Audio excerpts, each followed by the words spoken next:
तो हम बात कर रहे हैं नए कश्मीर की नई तस्वीर पर, और आपको मैं बताता ये चलूं कि सोलर ऊर्जा यानी शम्स से तैयार होने वाली जो तवानाई है उसको लेकर के प्राइवेट जो निवेश है, उसको सरमायाकारी है, उस पर अब बात होना शुरू हो गई है। कश्मीर में इसकी अपार संभावनाएं हैं। इसके अलावा वहां पर बेहतर कारोबार को लाने की पूरी योजना है, उस पर अमल दखल शुरू हो गया है। इसके अलावा कश्मीर में जो अभी हमने बातचीत में चर्चा भी की थी कि 95 में से 76 टेलीफोन एक्सचेंज शुरू हो गए हैं घाटी में। घाटी की बात कर रहा हूं मैं, धीरे धीरे और जगहों पर भी शुरू हो जाएंगे। मतलब एक महीने में अगर हम देखें तो कश्मीर शुरू से ही नॉर्मल था, और इस एक महीने के अंदर जो कुछ कहीं ना कहीं चीजों को कंट्रोल करने के लिए इंतजाम किए गए तो उनमें भी अब धीरे धीरे चीजें बेहतरी की तरफ लाई जा रही हैं और आम कश्मीरी खुश हैं। उन्हें इस बात का एहसास हो गया कि वो कितने बेवकूफ बन रहे थे, किस तरह से उन्हें वो लीडरान बरगला रहे थे जो अलहदगी पसंद भी थे और जो मेन स्ट्रीम के भी सो कॉल्ड वहां के थे, उन सब का चेहरा उजागर हो गया है। बहुत बड़ा ये काम हुआ है, इसको देखना चाहिए इस तरह से, लेकिन इसको लेकर सवालात भी बहुत हो रहे हैं। उन सवालों का एहतराम भी करना चाहिए, उनके जवाब तलाशने की कोशिश करनी चाहिए। जैसे अमलेंदु जी ब्रेक से पहले बात कर रहे थे, उनका पूरा एहतराम है, ऐसा नहीं है कि उनकी बात को हम नजरअंदाज कर रहे हैं, उनको भी सुनने की जरूरत है सुबह ही। लेकिन ये जो एक तकलीफ, एक बड़ी प्रॉब्लम है जो पाकिस्तान की तरफ से क्रिएट की जाती रहेगी बार बार, वो है जिहाद। उस पर हमने ब्रेक से पहले भी बात की। ये ऐसा नासूर है, ऐसा जहर है वहाबियत के साथ जो कश्मीर के सूफिज्म को खा गया और इसने हजारों कश्मीरियों की जानें ले ली। पाकिस्तान फिर इसकी तैयारी में है। इस ब्रेन वॉश से कैसे निपटे, इस पर बात कीजिए। जी देखिए, छोटा सा एक रिमार्क, पाकिस्तान जो इस्लाम कार्ड यूज करता है, जो उम्मत कार्ड यूज करता है, उस पर मैं अभी आपको एक बता दूं कि अभी एक तो चाइना को जो वो बहुत सगा मानते हैं, उनकी मैं नियत का भी दोगलापन दिखा देती हूं कि चाइना में तकरीबन 10 लाख मुसलमान जेल में हैं, प्रिजनर्स हैं, लेकिन पाकिस्तान को उससे कोई मतलब नहीं है। तो क्योंकि उनको सिर्फ अपना पॉलिटिकली यूज करना है चाइना की हेल्प को। और अभी यूएई ने जो, क्योंकि जब पाकिस्तान को अमेरिका ने मना कर दिया कोई सपोर्ट हम नहीं देंगे कश्मीर मुद्दे पे, तो वो फिर उम्मत कार्ड लेके इधर उधर घूमने लग गए। अभी यूएई ने भी उनको बोला है कि ये आपका बायलेटरल प्रॉब्लम है बिटवीन यू एंड इंडिया, इसका मुस्लिम उम्मत से कोई लेना देना नहीं है। रही बात ब्रेन वॉशिंग की, एक बहुत इस टाइम पे इंपॉर्टेंट मसला है, क्योंकि कश्मीर के साथ साथ अभी एक इशू और हम लोग सुन रहे हैं कि हमारे मोदी जी ने अभी जो वो रशिया गए हैं, उन्होंने वहां पे मलेशिया के प्राइम मिनिस्टर से मिलकर जाकिर नायक को एक्स्ट्राडिशन की बात करी, इंडिया में वापस भेजा जाए।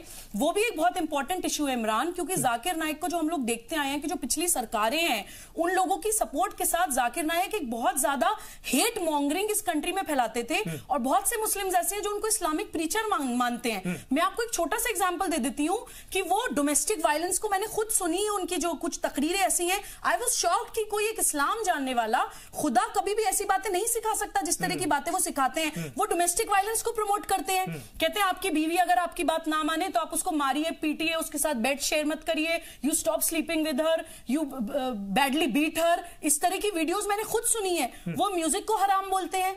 इस्लाम जो सूफीवाद सिखाता है, म्यूजिक में झूमते झूमते खुदा तक लोग पहुंच जाते हैं, खुदा तक पहुंचने का रास्ता है, वो म्यूजिक को सीधा सीधा हराम बोलते हैं।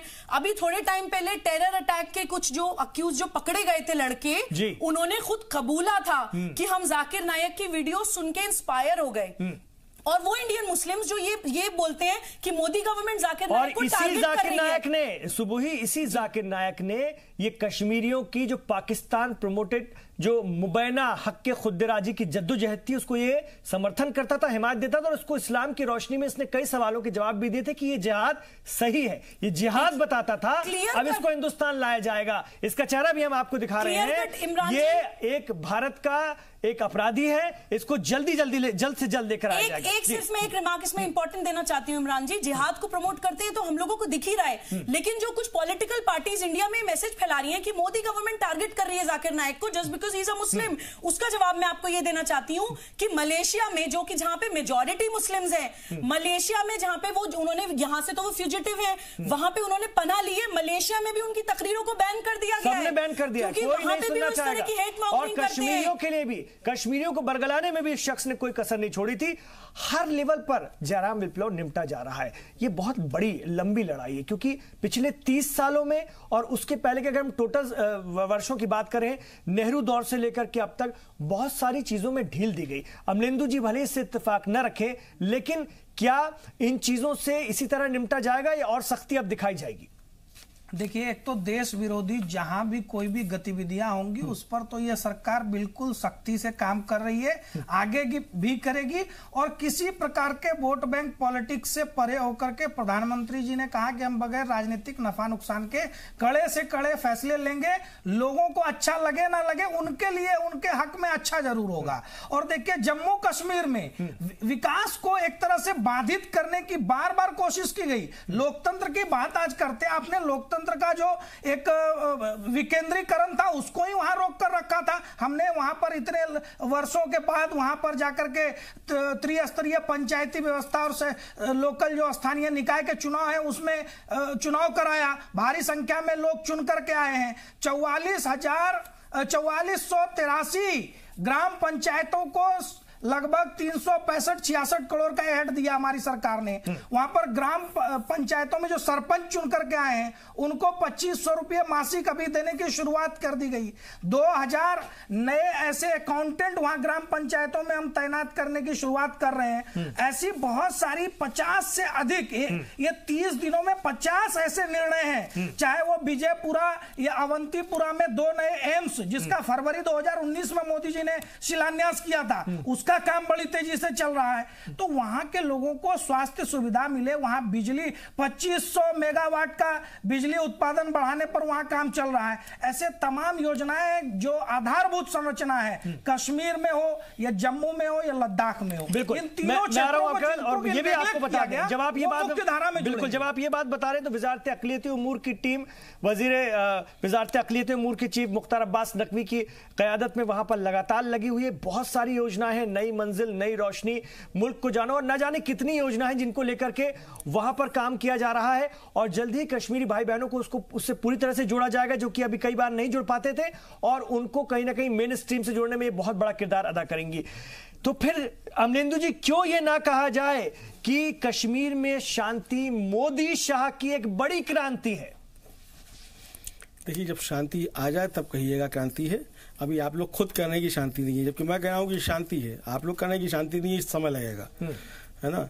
तो आप लोग पहले स्वयं तय कर लीजिए कि शांति वहां है कि नहीं है। अगर है तो समय क्यों लगेगा शांति में, फिर खुल क्यों नहीं जाता सब कुछ, है ना। दूसरा, जिस विकास का बार बार रोया जा रहा है, तो साहब मैं अभी सोशल मीडिया पे एक वीडियो वायरल हो रहा है। खजूरिया साहब है, कश्मीरी पंडित, वो कह रहे हैं कि जम्मू कश्मीर में एक भी झुग्गी झोपड़ी नहीं है।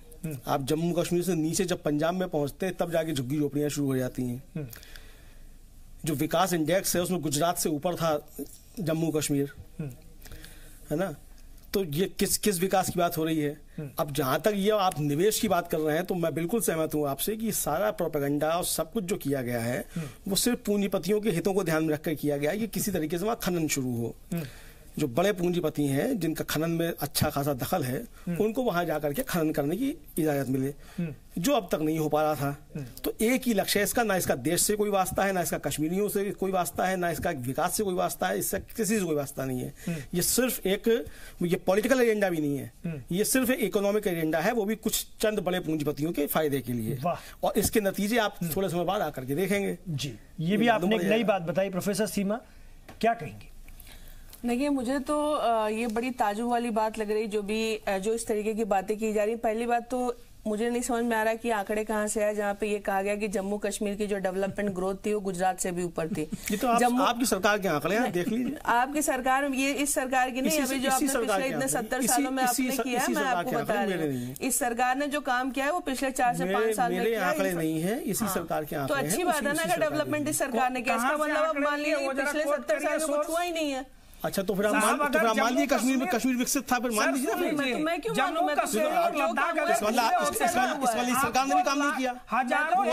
सरकार की रिपोर्ट झूठी है, मकान देखने पड़ते जहां वो जम्मू कश्मीर से भगाए हुए, घाटी से भगाए हुए कश्मीरी पंडित शरणार्थी की भांति वहां पर अपना जीवन गुजार रहे थे। कभी एक बार दौरा करके आइए, वहां क्या हालात है। हमने देखा है वहां कश्मीर में किस प्रकार की स्थिति थी और जम्मू में वहां से भगाए हुए लोग कैसे रह रहे थे। लद्दाख के बारे में कभी आपने बात नहीं की, आप बात कर रहे हैं विकास की। आप अपने बीजेपी अध्यक्ष समझा लीजिए ना, मुफ्ती और गिलानी के के विकास की बात करते हैं, वो 200-250 लोगों की बात करते हैं जिन्होंने कश्मीर में जिहाद को फैला करके अपने बच्चों को लंदन और यूएस में पढ़ाया, दिल्ली, बंबई, बेंगलोर में बैठे हुए कश्मीर में पाकिस्तान का एजेंडा चलाते हैं। आपको केवल उनका विकास दिखता है, वहाँ के लोगों की गरीबी नहीं दिख रही है। अरे वहाँ के लोग आज भी वहाँ पर अपना गुजारा कर रहे थे। सच नहीं हो रहा है। आप पहले 500 रुपए के लिए कौन पायलट गन की गोलियां खरीद ले जाता है 500 रुपए में? भारत के किस हिस्से में क्या बात हो रही है? जिस जगह पर 500 रुपए के लिए बच्चे पत्थरबाजी को मजबूर हो, वो कैसा देश था, कैसा मुल्क था? 70 वर्षों से क्या बना के रखा था आपने? अरे आप जम्मू के भाजपा के नेता मंगल सिंह जी को जानते हैं कि नहीं जानते? नहीं जानता। आप बताइए ना क्या क्या जानना चाह रहे हैं? आप तो ऐसे ही लेकर के आते हैं, सारे देश को ज्ञान बांट रहे हैं। बोल दो आप अपने नेता मंगल सिंह को नहीं जानते जम्मू के, और सारे देश को ज्ञान बांट रहे हैं। आपने किसी को भी कोट कर दिया, इसने फला नहीं ये कहा, कोई ऑथेंटिक आंकड़ा नहीं है। मैं तो बात कर रहा हूँ उन शरणार्थियों के शिविर में जाइए, रिपोर्ट से मंगल सिंह के बयान है, उन शिविर में जाइए शरणार्थियों के, सबसे पहले उनका ही बयान आया है। देखिए इमरान भाई, क्या बयान आया है, जरा रोशनी डालेंगे? जम्मू में जमीन खरीदने से रोका जाए वादियों को, ये उनका बयान आया है। आपके कारगिल के बीजेपी अध्यक्ष को खिलाफत कर रहे हैं, इसमें क्या गलत है? इसमें बयान में क्या गलत है? तो आप देश के किस हिस्से में उद्योगपति जमीन खरीद कर लोगों को रोजगार नहीं देते? अरे आपकी दिक्कत यह है, उद्योगपतियों को आप आतंकवादी समझते हैं क्या? उद्योगपतियों के कारण इस देश में विकास होता है, फैक्ट्रियां लगती हैं, कंपनियां चलती हैं, करोड़ों नौजवानों को रोजगार कर रहे हैं। अकेले अडानी में उद्योगपतियों के खिलाफ अकेले अडानी में कर्जा नहीं बची, माओवादियों की राजनीति।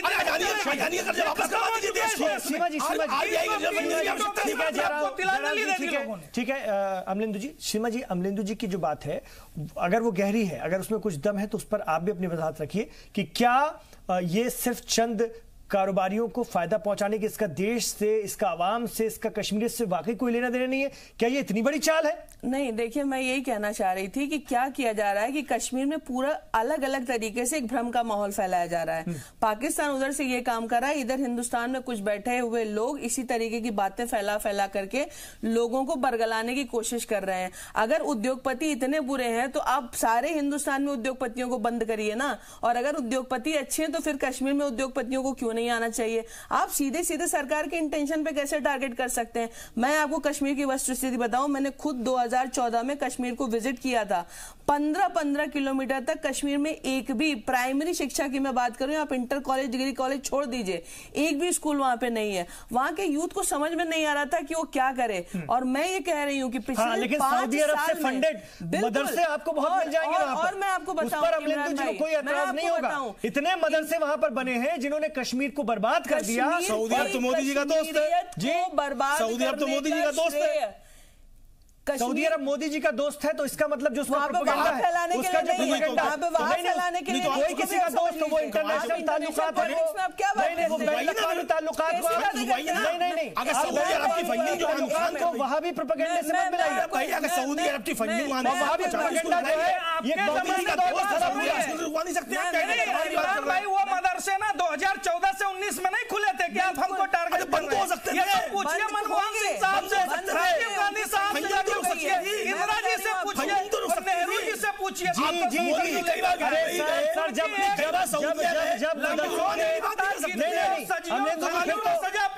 आप लोगों को और इस पूरे और आप लोगों की सरपरस्ती में जो बैठते हैं, मतलब आप लोगों की से मतलब जो विपक्षी पार्टियों की सरपरस्ती में रहने वाले उलमा हजरात हैं, उनके पेट में तो सबसे ज्यादा मरोड़ होती है जब बात होती है कि मदरसों का मॉडर्नाइजेशन करो, मदरसों का डिटेल लो, मदरसों को डिजिटलाइज मैं डिमांड कर रहा हूँ, आप रुकवाइए सऊदी अरब से। आपको क्या लगा? सऊदी आपको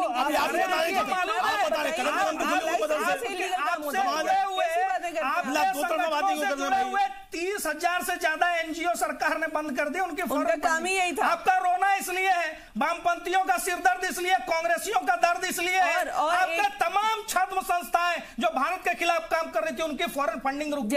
और आप हमको मत बताइए ये क्या एजेंडा था। अरे 1951 में हमारे ही डॉक्टर श्याम प्रसाद मुखर्जी बिना परमिट के कश्मीर में प्रवेश किए थे और अपने जान की बाजी दी थी। यही शेख अब्दुल्ला सरकार थी जिसने उनके प्राणों का हरण किया था। काहे बदनाम कर रहे हैं आप श्यामा प्रसाद मुखर्जी को? उन्होंने 370 को पास करवाया संविधान सभा में खड़े होकर के। ये फिर वही प्रोपेगेंडा है, ये फिर वही प्रोपेगेंडा है। बोल रहे हैं आप इसी मुद्दे पर उन्होंने जनसंघ की स्थापना की थी। एक महापुरुष को कलंकित करने का प्रयास आप कर रहे हैं।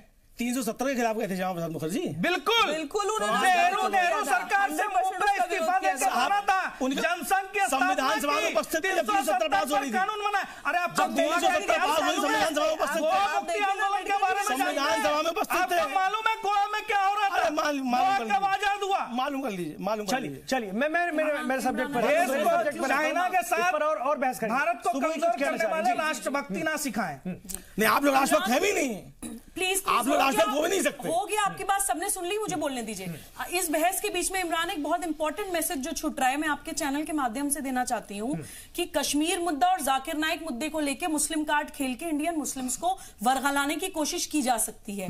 जिहादी मानसिकता वाले लोग भी कर सकते हैं और कुछ तथाकथित सरकारें भी कर सकती हैं जो मुस्लिम कार्ड खेल के अपनी सत्ता चलाती हैं। मैं सिर्फ एक एग्जाम्पल देना चाहती हूँ, प्लीज मुझे अनइंटरप्टेड अलाउ कर दीजिएगा कि अभी कुछ दिन पहले हमारी गवर्नमेंट इंटरपोल के चीफ जुर्गन स्टॉक से मिले हैं, हमारे सीनियर गवर्नमेंट ऑफिशियल्स मिले हैं, पुलिस ऑफिशियल्स मिले हैं, माननीय होम मिनिस्टर जी मिले हैं और एनएसए अजीत डोवाल जी मिले हैं और कुछ सीबीआई एंड आईबी के डायरेक्टर्स मिले हैं। उन्होंने इंटरपोल से मिलके ये डिस्कस किया है कि हम आपकी जो नेटवर्किंग और कैपेबिलिटीज हैं उसको हम किस तरह से इस्तेमाल कर सकते हैं अपने नेशनल इंटरेस्ट में, अपने राष्ट्र के इंटरेस्ट में, लॉ एनफोर्समेंट के लिए किस तरह से हम टेरर को कॉम्बैट कर सकते हैं। और उनको ये भी इंसिस्ट किया कि आप जो रेड कॉर्नर नोटिस होता है फ्यूजिटिव्स के भगौड़ों के खिलाफ, उसमें किसी तरह का कोई डीले मत करिए। तो मैं ये एग्जाम्पल आपको देना चाहती हूं कि जो हमारी प्रेजेंट गवर्नमेंट है जिसको आप लोग टारगेट करते हैं सिर्फ सत्ता के लालच में, वो सिर्फ जाकिर नायक, महबूबा मुफ्ती या उमर अब्दुल्ला पे ही सख्ती नहीं कर रही है, वो मेहुल चौकसी, नीरव मोदी, विजय माल्या, पी चिदम्बरम पे भी सख्ती कर रही है। वो धर्म देख के सख्ती नहीं कर रही है, वो ये करके सख्ती कर रही है कि जो भी इस देश के खिलाफ कोई काम करता है उसे हम लोग पकड़ेंगे, चाहे वो किसी भी धर्म, किसी भी जाति को बिलोंग करता हो। पहली चीज। और जितनी स्ट्रेटेजी के साथ काम हो रहा है, मैं फक्र महसूस करती हूं इस चीज के लिए कि अब हमारे लिए हाफिज सईद भी दूर नहीं है, हमारे लिए मसूद अजहर भी दूर नहीं है और अब हमारे लिए दाऊद इब्राहिम भी दूर नहीं है। हम लोगों की पकड़ में वो सब लोग हैं जो हमारे राष्ट्र को किसी भी तरह से तोड़ना चाहते हैं। बस यही मैं मैसेजेस सारे इंडियंस तक पहुंचाना चाहती हूं। एक छोटा सा वक्फा मैं यहां पर लूंगा, इस चर्चा को और आगे बढ़ाएंगे। 1 महीने बाद कश्मीर, हम इस पर बात कर रहे हैं, हमारे कश्मीर के भाई बहन इसको देख भी रहे होंगे, वो जानते हैं कि उनकी जिंदगी में जो बेहतरी आने वाली है उसके लिए उन्होंने क्या ख्वाब बुने हैं और किस तरह से वो उत्साहित है। ये भी लगातार जी सलाम के जरिए आप रोज देखते हैं। कश्मीर की नई तस्वीर, नए कश्मीर की नई तस्वीर, हम इसको बार बार कहेंगे, नया कश्मीर, 370 हटने के बाद का कश्मीर और इस हुकूमत की एक बड़ी हुसूलियाबी का गवाह कश्मीर। और जिस तरह से 15 अगस्त शानदार तरीके से जम्मू कश्मीर में इख्तिताम पजीर हुआ, ईद उल अजहा वहां पर शानदार तरीके से मनाई गई, कुछ ऐसी चीजें जो कि पिछले, अगर हम 15 दिन पहले की बात करें तो जिस तरह के हालात थे उसमें भी विपक्ष ने, अपोजिशन ने तमाम खदशात रखे थे कि कैसे होगा, कैसे नहीं होगा।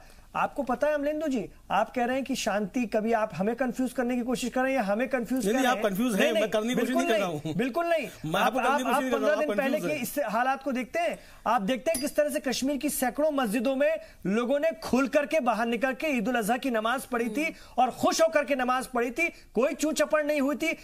वरना हर जुमे के बाद पत्थरबाजी और आईएसआईएस का झंडा और पाकिस्तान का झंडा लहराने की कोशिश की जाती थी। कश्मीर को बदनाम करने की कोशिश कर रहे हैं आप। सच्चाई को बाहरी तत्व करते थे, मतलब बाहरी तत्व करते थे, तस्वीरों की सच्चाई आप उसको भी नहीं मानते। भाई बाहरी तत्व करते थे, इस बात को एक्सेप्ट कीजिए ना। पाकिस्तान नहीं करता था, आप इसको एक्सेप्ट करिए, आप एक्सेप्ट नहीं कर रहे। नहीं, आप एक्सेप्ट कर लिए, पाकिस्तान नहीं करता था क्या? नहीं, पाकिस्तान नहीं करता था ये।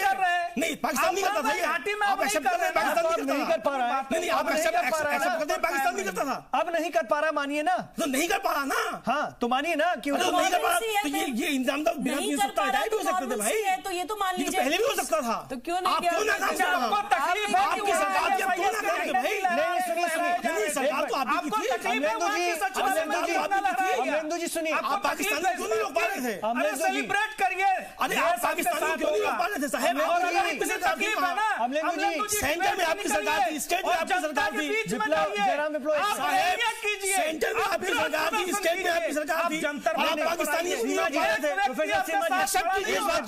जयराम, आप कमजोर सरकार है, एक्सेप्ट कीजिए इस बात को। नहीं, ठीक है, ठीक है। सेना वहां कर रही है, जो भी कर रही है, आप क्या कर रहे हो? जिले में विपक्ष प्रोफेसर बनने सीमा, काबिल नहीं ये बचे। बताइए, मतलब अमलेंदु जी के मुताबिक ये 370 बिना हटाए भी बहुत सी चीजें हो सकती थी, वो तो एक बहुत महान ब्रिज था या फिर बर्लिन की दीवार थी, क्या था? जरा दोनों चीज को समझा दें तो बेहतर रहेगा। अमलेंदु जी समझ लीजिएगा, अगर महान ब्रिज था जैसा कि आप कह रहे हैं नहीं हटना चाहिए, तो तमाम चीजें उसके बिना भी हो सकती थी, एक पंक्ति तो अभी तक हो गई होती। इमरान भाई इतना महान ये था, बर्लिन की दीवार गिरना जरूरी था क्या सीमा जी? इतने वर्षों में परमानेंट क्यों नहीं कर दिया था? हम हटा ही नहीं पाते। मैं ये कह रही हूँ कि देखिए, हटा क्यों नहीं लिया आपने पूरा साहब? हम तो कह रहे अरे हैं, हटाया आप खुद ना कह रहे भाई। हैं कि अभी एक एक उपखंड रह गया है। सुप्रीम कोर्ट गए थे आप। नहीं, आप खुद कह रहे हैं एक उपखंड रह गया है। देखिए, आ रहा हूं आपके पास। कुतर्क को आप कभी भी, जो कुतर्क पे रहता है ना, कोई भी तर्कसंगत बात मानने को तैयार नहीं होता।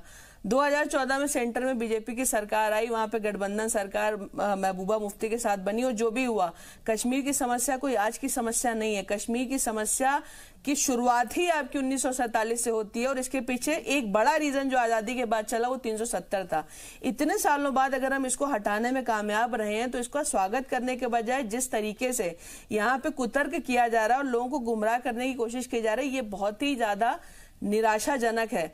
ये एक ऐसी सिचुएशन है, ये एक ऐसी स्थिति है जहां पे हमें सरकार को पूरे तरीके से सपोर्ट करना चाहिए, और हमको ये मानना पड़ेगा। अभी जिस बात पे आप इमरान जी, आप जिस पे एक मिनट रुक जाइए, सीमा जी, सरकार को बात करें, मैं तो यही कह रहा हूं, सरकार बात करे। जिस कश्मीरियत की बात कर रहे हैं, उस कश्मीरियत को वहां पे वहाब ने खराब किया। और मैं आपको बताऊं, जब कांग्रेस की सरकार सेंटर में थी, 2014 के पहले की मैं बात कर रही हूं, इंटेलिजेंस ने लगातार कांग्रेस सरकार को ये इनपुट दिया कि वहां पे वहाब के नाम पे पैसा आ रहा है, मदरसे बनाए जा रहे हैं और वहां के युवाओं को भड़काया जा रहा है। उसके बावजूद भी उस फंडिंग को रोकने की कोई कोशिश नहीं की गई। उसका रिजल्ट ये हुआ कि हजारों की संख्या में वहां मदरसे बने, लड़कों को वहां पे भड़का करके वहां पे कश्मीरियत को खत्म किया गया और उनको कट्टरवादी बनाया गया। और ये वही बच्चे जिन्होंने अपने हाथ में पैसा, आप ये तो मानेंगे ना, मैं यही कह रहा था, 2014 से आपकी सरकार थी, आपने सऊदी अरब पे दबाव देकर के फंडिंग क्यों नहीं रोक पाई? क्या लगता है सऊदी अरेबिया इसको लीगल तरीके से कर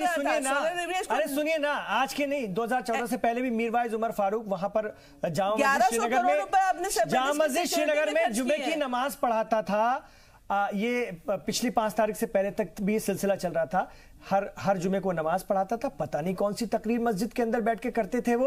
उसके बाद लोग हाथों में पत्थर लिए बाहर निकल कर आते थे, सिक्योरिटी फोर्सेस पर दे दनादन पत्थरबाजी करते थे। ऐसी कौन सी तकरीर वो करता था? इस पर कभी पिछली सरकारों को एतराज नहीं हुआ? अगर किसी सरकार ने इसका संज्ञान लिया, बंद कर दिया। बीजेपी की सरकार थी, वहां इसको एतराज हुआ। अरे महबूबा मुफ्ती साहब मिलकर वहां सरकार बनाया, आपको एतराज हुआ? तो करी उन्होंने। अभी आप क्या हिम्मत करी आपने? क्या हिम्मत करी आपने? नजरबंद है और क्या आपको पूरे सेपरेटिस्ट अभी तो आप कह रहे थे कोई नजरबंद नहीं, आप कह रहे हैं नजरबंद है। अरे मैं कह रही हूँ नजरबंद है। कहाँ है सेपरेटिस्ट? अभी थोड़ी देर पहले तो आप लोग कह रहे थे कोई नजरबंद नहीं है। सेपरेटिस्ट जेल में, आपको नहीं मालूम है? आप थोड़ी देर पहले आप लोग कह रहे थे कोई जेल में नहीं है। अरे आपको तो पता नहीं कहाँ से आप सुनते हैं, आप पता नहीं